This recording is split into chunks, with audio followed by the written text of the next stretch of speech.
Nesse último final de semana eu estava correndo e aconteceu um negócio que até me impressionou e foi o que me deu o gatilho para fazer duas perguntas quando eu cheguei. Assim que eu cheguei, eu já fiz, relacionadas à mecânica de corrida. A primeira delas era quem se preocupa com a mecânica de corrida, e a esmagadora parcela das pessoas que responderam se preocupa, como vocês podem ver aqui. E a segunda pergunta foi justamente quem se preocupa com indicadores de corrida, então cadência, oscilação vertical, aquelas coisas que no geral a gente consegue acompanhar pelo relógio de quem corre, né? E aí também grande parte das pessoas respondeu que sim, mas foi cerca de 75%. E aí vale a pena a gente entender qual que é a importância dos indicadores da corrida para a nossa corrida e para monitorar se eu estou próximo do ideal.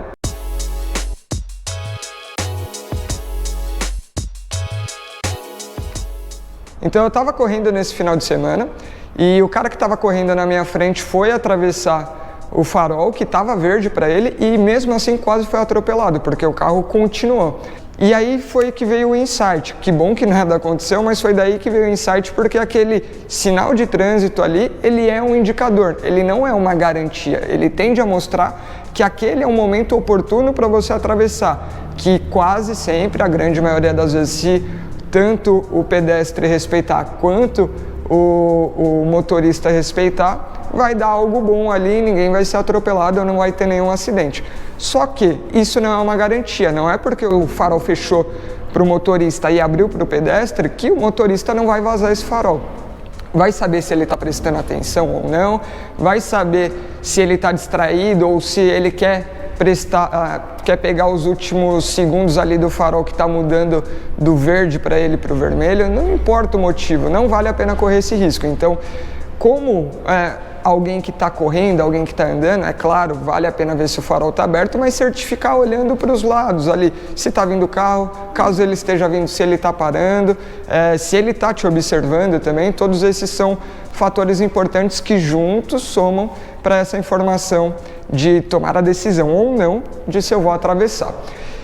E isso tem tudo a ver com a questão dos indicadores na corrida, porque quando a gente está treinando uma pessoa a correr, mudando o padrão de corrida dela e ela começa a sentir os benefícios que aquilo tem, em desempenho, em sobrecarga e tudo mais, geralmente ela começa a ficar meio bitolada e quer saber mais e quer acompanhar mais.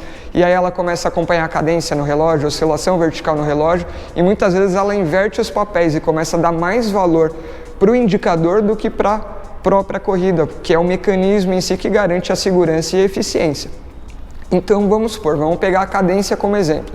No geral, os relógios vão mostrar que uma cadência próxima de 180 é o ideal, então eles tendem até a marcar com bolinhas verdes, azuis, quando está nessa região. E uma cadência mais baixa, 170, 160, tende a ser acusada ali como algo que não é muito bom, marcado até em laranja, vermelho, dependendo do relógio. E aí que mora o problema, porque muitas vezes ela vai fazer o que quiser, vai dar um jeito de conseguir aquele número, aquele indicador bom, e não necessariamente a corrida vai estar boa, porque 180 vezes no minuto a gente consegue fazer qualquer coisa, boa ou ruim, inclusive os apoios e propulsões na corrida. Então, às vezes, uma corrida com uma passada de 170 passos por minuto, ela pode ainda assim estar boa, assim como uma corrida de 180 passos por minuto pode estar boa, mas não necessariamente, né? A mesma coisa se a gente pegar qualquer outro indicador. Então, vale a pena a gente encarar esse tipo de coisa como realmente algo que mostra a direção, mostra um norte do que é o ideal, mas não se prender a ele, porque ele é só uma parte do mecanismo como um todo. Assim como na hora de atravessar, seja eu pedestre, corredor ou quem for, um farol, eu tenho que me preocupar sim em ver se ele está aberto ou fechado, mas é bom me certificar se está vindo o carro na minha direção ou não.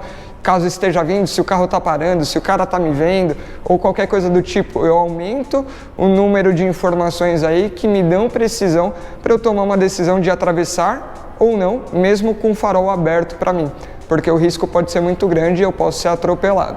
E a mesma coisa na corrida, às vezes se fixar apenas naquele indicador não garante o seu sucesso como um bom corredor, com uma boa mecânica e uma proteção e segurança no longo prazo. Beleza? Então a ideia desse vídeo foi entender um pouquinho da importância que os indicadores têm para a corrida de uma pessoa e justamente como que a gente deve usar isso na nossa prática.